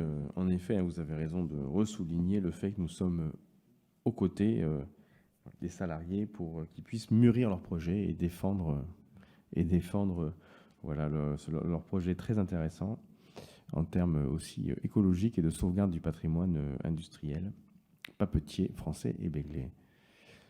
Monsieur Labadie. Oui, merci, Monsieur le maire. Juste pour ça m'arrive pas souvent, c'est que les tables de tri, à l'origine, c'est une idée du conseil municipal des jeunes, la première, et un travail avec la cuisine centrale qui a fait émerger les premières tables de tri dans les écoles. Eh bien, vous avez bien raison de le souligner, Monsieur Labadie, en tant que conseiller délégué et également au CMJ, Conseil municipal des jeunes, dont nous allons bientôt fêter les 30 ans. Et donc, c'est vrai que les jeunes ont du talent et des bonnes idées. Voilà, donc merci beaucoup de l'avoir souligné. S'il n'y a pas d'autres prises de parole, je vous propose de passer au vote. Qui est pour? Unanimité. Merci beaucoup. Délibération numéro 5. Monsieur Boisvinet, subvention complémentaire à l'association Dojo Begley, partenaire du projet éducatif de territoire PEDT. Merci, monsieur le maire, chers collègues. Conséquence de la crise sanitaire, épisode X. Dans le cadre de la crise sanitaire, un certain nombre d'associations partenaires du PEDT n'ont pu assurer les prestations pour lesquelles nous avons contractualisé avec elles. Le Dojo Begley s'est trouvé, lui, en capacité de pallier au manque des autres associations sur les animations pour l'année scolaire 2020-2021 sur le temps de la pause méridienne. Il s'agit donc de payer les prestations réalisées par le Dojo Begley, prestations qui n'avaient pas été effectuées par les autres associations. Donc c'est, si vous voulez, un transfert de subventions qui devait aller vers les autres associations du PEDT qui interviennent mais qui n'ont pas pu intervenir, vers le Dojo Begley qui a pu. Donc c'est un surcoût, enfin c'est pas un surcoût justement, non, c'est une subvention complémentaire de 11 187,50 € à hauteur de la prestation réalisée. Voilà. Merci beaucoup, Monsieur Boisvinet. Voilà, et également rappeler que toutes les associations qui ont souffert financièrement, qui ont demandé une aide liée à la crise sanitaire, nous les avons votées ici en conseil municipal, bien sûr. S'il n'y a pas de prise de parole, s'il y a une, Monsieur Bagat, allez-y. Merci, Monsieur le maire. Monsieur Boisvinet, juste une question. Pallier l'absence d'autres associations, ça veut dire que d'autres associations n'ont pas pu répondre qui était prévu? C'est cela? Oui, allez-y, Monsieur. Oui, tout à fait, oui. Alors, juste après, il faut faire attention, c'est vraiment une prestation, donc c'est un travail rendu, donc on leur paye leur travail. Et ce n'est pas une subvention, c'était juste sur le mot, voilà. Et nous votons pour, donc il n'y a pas de problème, mais c'était juste le savoir. Merci. Ok, merci pour cette précision. En effet, c'est une subvention liée à une prestation. Voilà, donc c'est complet.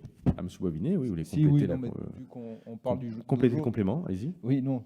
Saluer les bons résultats des sportifs oui. du Dojo Begley sur les 15 derniers jours, avec entre autres Pierre Dumoutier qui s'est classé 3e à l'Open de Sarajevo il y a maintenant 10 jours.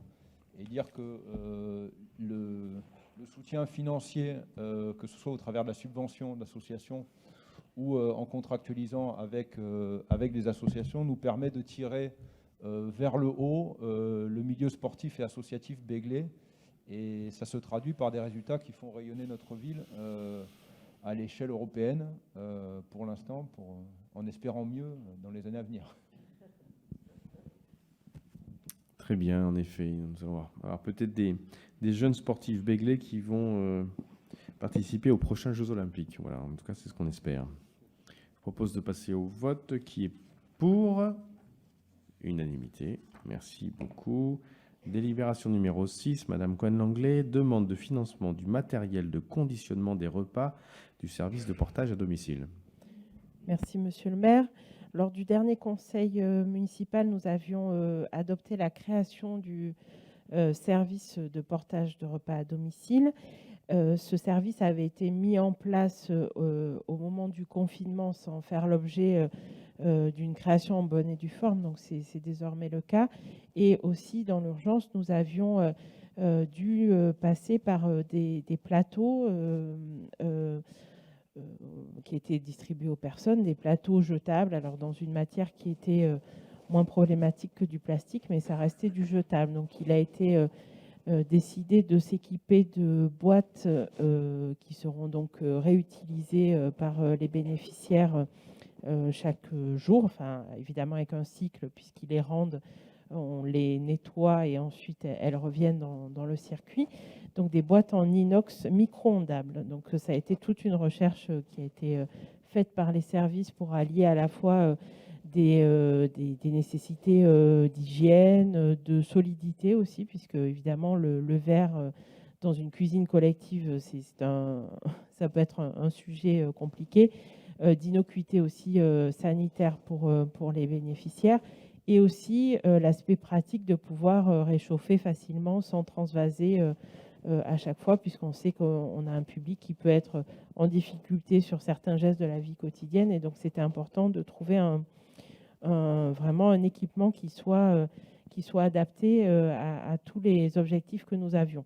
Donc nous avons acheté cet équipement pour un montant de 8 000 € environ, et donc cette délibération a pour objet de demander une subvention dans le cadre de France Relance d'un montant de 6 431,68 €, ce qui nous permettrait de rester avec une prise en charge pour la ville de Bègles de seulement 1 600 €.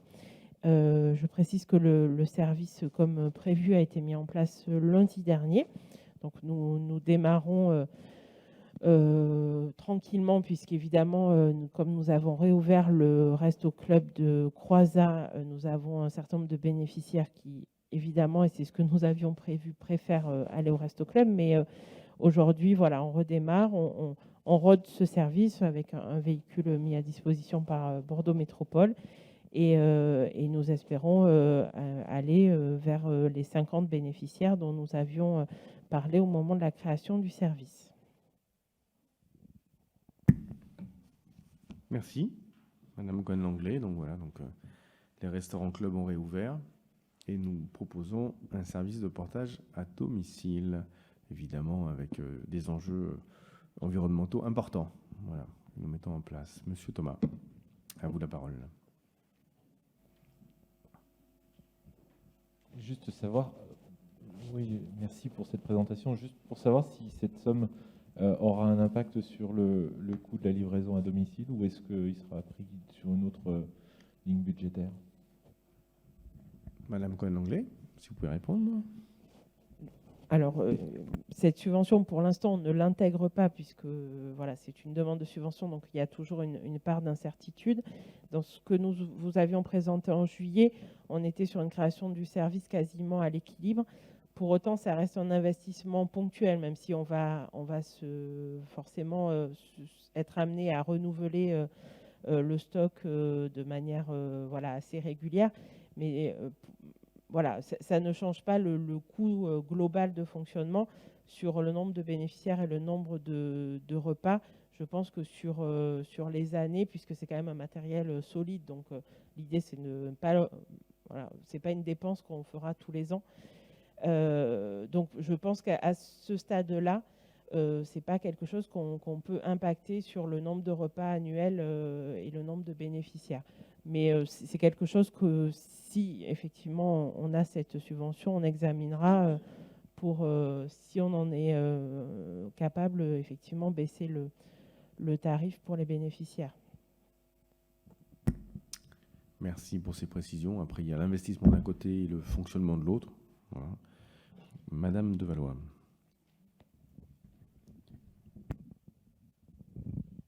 Juste pour compléter, en fait, aujourd'hui, les barquettes jetables ont un coût de 6 500 € par an. Donc, en fait, par rapport à ce qu'on avait à investir sur de l'inox réemployable, on est vraiment dans quelque chose de vertueux à tous les points de vue.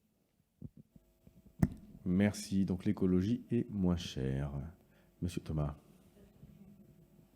Oui, j'ai parfaitement compris qu'effectivement, il valait mieux déjà, d'une part, pouvoir bénéficier d'une subvention, que ces produits soient effectivement réutilisables et qu'ils puissent faire plusieurs livraisons, plusieurs services, bien évidemment. Si ce n'est que voilà, c'était une dépense qui est imprévue, qui n'avait pas été envisagée au départ. Et on se souvient des discussions sur la mise en place et l'esquisse budgétaire de cette livraison. Bon, ben, voilà, c'était juste d'en avoir conscience. Je pense qu'effectivement, sur le plan technique, c'est le meilleur choix qui peut être fait, et j'espère qu'on aura cette subvention. Madame Cohen-Langlais, oui, allez-y. Alors, on est presque dans un débat de commission, là, mais continuons. Allez-y. Juste une précision, parce que dans vos propos, je ne sais pas si on s'est bien compris. Donc, le montant de l'achat était bien compris dans l'anticipation financière. C'est vraiment la subvention dont on ne sait pas qui n'avait pas été prise en compte, puisqu'on ne discute que sur des éléments sûrs. En revanche, vraiment, en juillet, on avait déjà le prix. Cet achat-là est pris en compte dans le budget. Merci beaucoup pour ces éclairages. Je vous propose de passer au vote. Qui est favorable? Unanimité. Merci beaucoup. Alors, délibération numéro 7, Monsieur Labadie, convention de partenariat dans le cadre et la réalisation d'un diagnostic local de sécurité et de prévention de la délinquance et l'élaboration d'un plan d'action. Merci Monsieur le maire, mes chers collègues. Lors du conseil municipal du 6 juillet, vous avez bien voulu valider l'adhésion au Forum français pour la sécurité urbaine, approuver la mission d'accompagnement qui nous était proposée et son financement de cet accompagnement. Donc je ne vais pas vous refaire la description de ce que je vous ai fait au précédent conseil, mais vous dire que depuis nous avons avancé. Le premier comité de pilotage a eu lieu. Il y a eu une distribution de questionnaires auprès des institutionnels et des commerçants, avec les premiers retours de ces questionnaires. Le diagnostic va se poursuivre jusqu'à la fin décembre, et dès le mois de novembre, nous devrions pouvoir faire un premier retour de ce diagnostic. La deuxième phase sera celle, à partir du premier semestre, sera celle des propositions faites par le Forum français. Cette délibération, c'est donc la demande d'approbation de la convention qui va nous lier au Forum français, et donc de donner à Monsieur le maire l'autorisation de signer tous les documents concernant cet audit. Merci. Merci, Monsieur Labadie. Monsieur Misrafi, à vous la parole.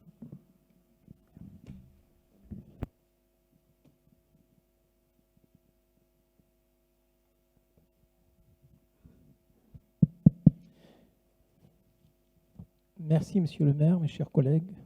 Nous avons déjà donc échangé donc dans le dernier conseil, donc sur ça, je serai bref. L'Espoir Begley soutient évidemment toute initiative visant à améliorer la tranquillité des Begley, et notamment le quartier donc des Terre-Neuve. Nous attendons impatiemment les actions, parce que c'est vrai que les diagnostics, il y a ce diagnostic, c'est très bien qu'il soit préparé, mais il y a déjà d'autres diagnostics. De nombreux organismes ont déjà réalisé plusieurs diagnostics. J'ai déjà cité la dernière fois, vous avez villedata.com donc qui présente un dossier complet sur la délinquance. Vous avez la préfecture de Bordeaux qui a fait, vous avez l'INSEE qui a consacré un dossier exhaustif sur des tas de choses. Donc, nous voterons oui, bien sûr, et nous sommes avec vous, mais nous attendons impatiemment les actions donc, à mettre en œuvre. Merci. Bon, je vous remercie, chers collègues, nous aussi, à vrai dire. Mais là, on aura un diagnostic très fin, très ciblé, et on espère qu'il permettra, bien sûr, d'avoir après des actions très opérationnelles dans la prévention, dans la lutte contre la délinquance à court, moyen et long terme. Voilà, pour que tous les quartiers de Bègles, on puisse vivre sereinement et qu'on puisse faire baisser l'ensemble des formes de délinquance et d'insécurité et de sentiment d'insécurité. Voilà, on va vraiment travailler sur l'ensemble des champs. Je vous propose de passer au vote. Qui est pour? Unanimité. Merci. Délibération numéro 8, Monsieur Desbas, modification du tableau des emplois permanents.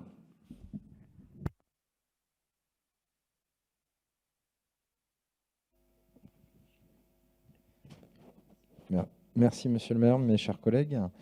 Donc, quant au recrutement d'un chef de projet cohésion sociale, solidarité et politique de la ville, Nous allons l'effectuer au regard de plusieurs points que je vais rapidement vous exposer avant de laisser mes collègues Amélie Cohen-Langlais et Christelle Baudré vous exposer plus en détail les missions.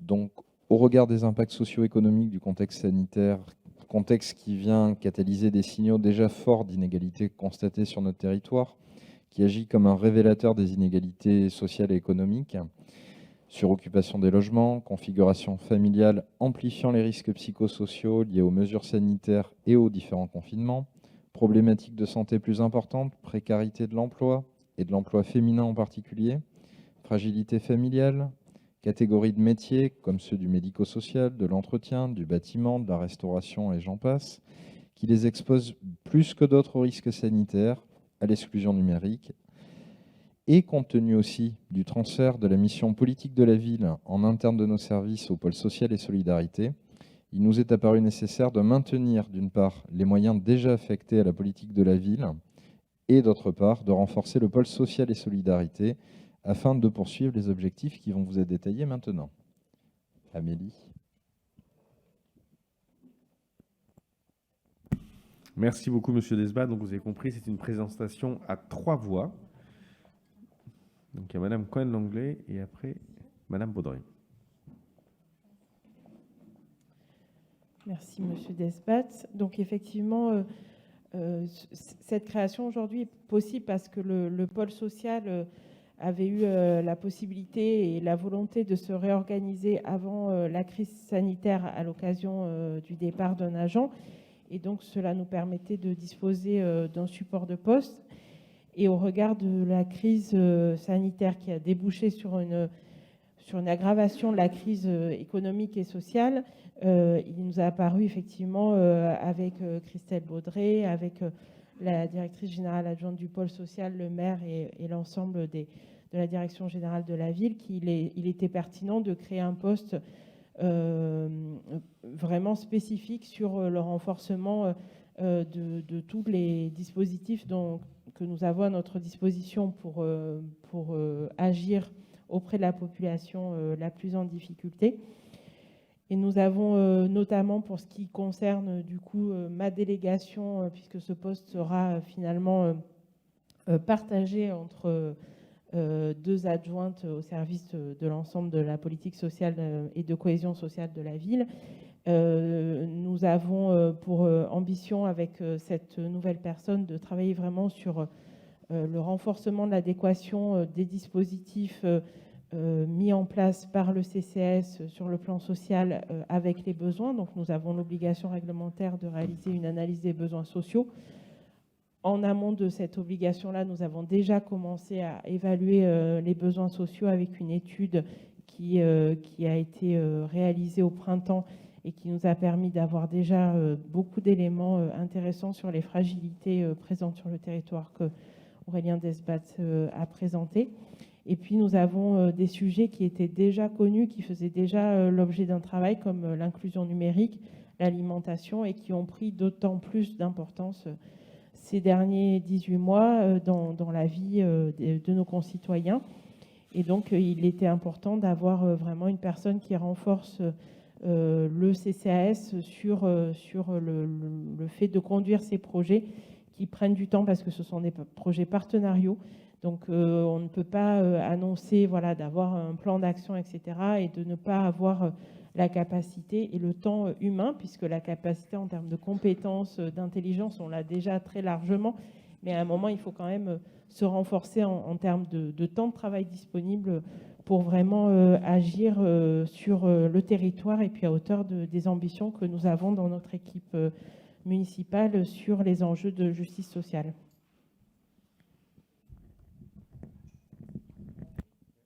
Merci. Madame Baudré. Il faut allumer.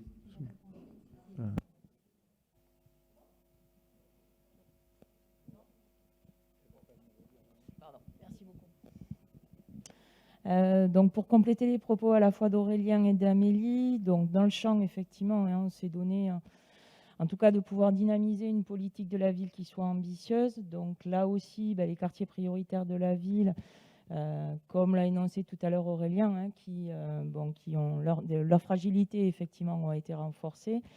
Donc, dans l'émission, effectivement, pour lequel la personne va nous rejoindre, c'est réellement de renforcer l'ensemble de la coordination de tous les acteurs qui peuvent œuvrer dans le champ de la politique de la ville, donc aussi bien le tissu associatif, avec les habitants, l'ensemble des services municipaux, pour pouvoir à la fois intensifier et mobiliser l'ensemble des droits communs sur les quartiers, mais aussi de pouvoir être plus ambitieux et dans le cadre du contrat de ville dans lequel nous sommes inscrits, de pouvoir accompagner là aussi l'ensemble de ces opérateurs à peut-être aller chercher plus de fonds de financement qui peuvent être alloués.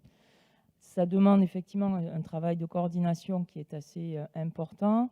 Pour les opérateurs et les associations, là aussi, ça viendra renforcer effectivement une montée en compétences et là aussi de pouvoir permettre d'aller vers des projets partagés qui soient peut-être plus ambitieux et qui permettraient de répondre encore mieux, on va dire, aux besoins effectivement sur ces territoires fragilisés.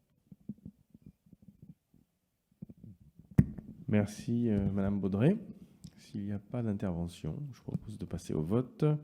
Cette délibération importante, voilà, qui va nous permettre d'aller encore plus fort et plus en avant, aller vers les Béglaises et les Béglés qui en ont le plus besoin sur l'ensemble des quartiers de la commune. Qui est favorable? Unanimité. Merci beaucoup. Monsieur Desbas, protection sociale du personnel.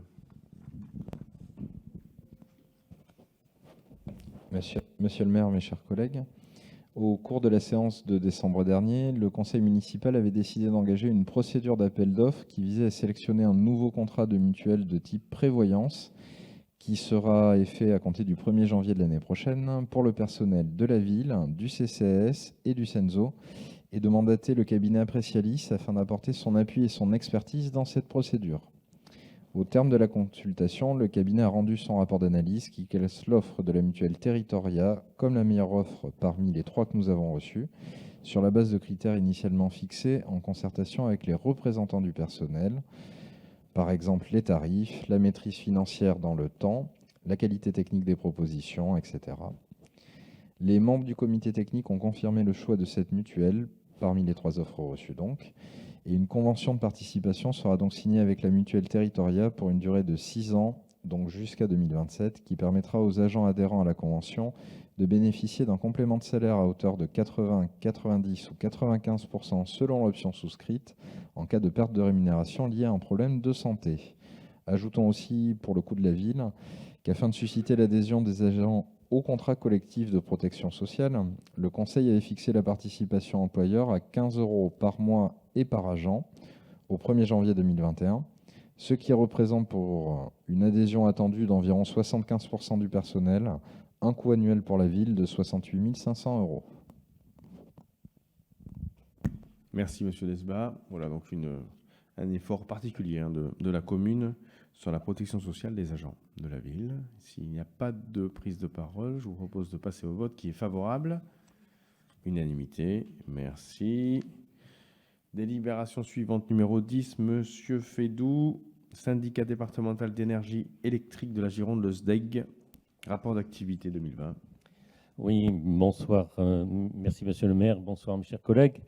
Donc, il me revient de vous présenter les modifications statutaires du SDEG, qui est le syndicat départemental d'énergie électrique de la Gironde, qui, lors de sa dernière assemblée générale, a modifié son nom pour que cela devienne le syndicat départemental d'énergie et d'environnement de la Gironde. Par là même, ils ont aussi fait évoluer leurs compétences qui concernent la distribution d'électricité et de gaz, l'éclairage public, l'achat et la vente d'énergie, la transition énergétique et écologique, la défense extérieure contre l'incendie, l'urbanisme et le foncier. Et donc tout cela mérite d'être entériné par une décision d'une délibération ce soir, ainsi que le rapport d'activité de l'exercice de l'année 2020. Voilà, et donc cela permet ainsi à Monsieur le maire de signer toute pièce afférente à ce dossier. Merci, chers collègues. S'il n'y a pas de prise de parole, je propose de passer au vote qui est pour. Unanimité. Délibération suivante, Monsieur Fédou. Alors, il s'agit Voilà. maintenant Allez-y. Oui, d'une cession de délaissé de voirie pour une petite parcelle qui est située au sud de la commune, en bout d'une voie sans issue, au bout de la rue Pierre à Ruébeau, pardon. Donc ce petit délaissé de 26 mètres carrés qui fait le lien entre cette voie sans issue et un chemin communal est propriété de la commune, et le but de cette délibération est de céder cette parcelle à Bordeaux Métropole pour qu'il en assure l'entretien et la gestion. Le bien a été évalué par France Domaine à 5 590 €, mais la coutume veut que dans le cadre de ce type de transaction, le délaissé soit mis à disposition de Bordeaux Métropole à titre gratuit. Donc, il vous est demandé dans cette délibération de valider ce projet de façon à ce que Monsieur le maire puisse signer cette cession. Merci. S'il n'y a pas de prise de parole, je propose de passer au vote. Qui est pour? Unanimité. Merci. Merci. Délibération suivante. Avenant pour l'adhésion de nouveaux membres à la convention de groupement de commandes dédiée à l'achat d'électricité et services afférents. Monsieur Fédou. Voilà, donc dans ce groupement de commandes qui est associé à Bordeaux Métropole, il s'agit d'accueillir deux nouvelles municipalités. Il s'agit de la ville du Taillan-Médoc et d'Ambarès-et-Lagrave, et le centre communal d'action sociale de Pessac. En les accueillant, on peut aussi espérer que le volume commandé permettra bien sûr de mieux négocier l'achat de l'électricité. Donc je vous demande d'accueillir ces 3 nouveaux membres au sein de ce groupement d'achat, si vous en êtes d'accord. Merci beaucoup. Je passe au vote. Qui est pour? Unanimité. Et enfin, dernière délibération. Voilà. C'était le Alors, festival Xavier Marie. Je vous sers la même chose, mais en gaz cette fois-ci, et non pas en électricité. Et c'est exactement les mêmes communes et le centre communal d'action sociale de Pessac qui se portent candidat pour ce groupement d'achat en gaz. Et on espère que ça baissera aussi les coûts d'achat du gaz, surtout en ce moment. Oui, en ce moment, il y a un vrai enjeu sur le prix de l'énergie. Et évidemment, nous serons très attentifs aux difficultés financières, en particulier via le centre communal d'action sociale. Nous serons aux côtés de celles et ceux qui auront des difficultés. Je propose de passer au vote. Qui est pour? Unanimité. Écoutez, merci beaucoup. Voilà qui clôt ce premier conseil municipal de rentrée. Voté à l'unanimité, donc ça prouve que l'esprit Begley existe. Et vous dire que le prochain conseil est le 16 novembre. Écoutez, on vous souhaite une très bonne fin de soirée. Merci beaucoup à toutes et à tous, et merci au service pour l'organisation de ce conseil municipal. Au revoir à toutes et à tous.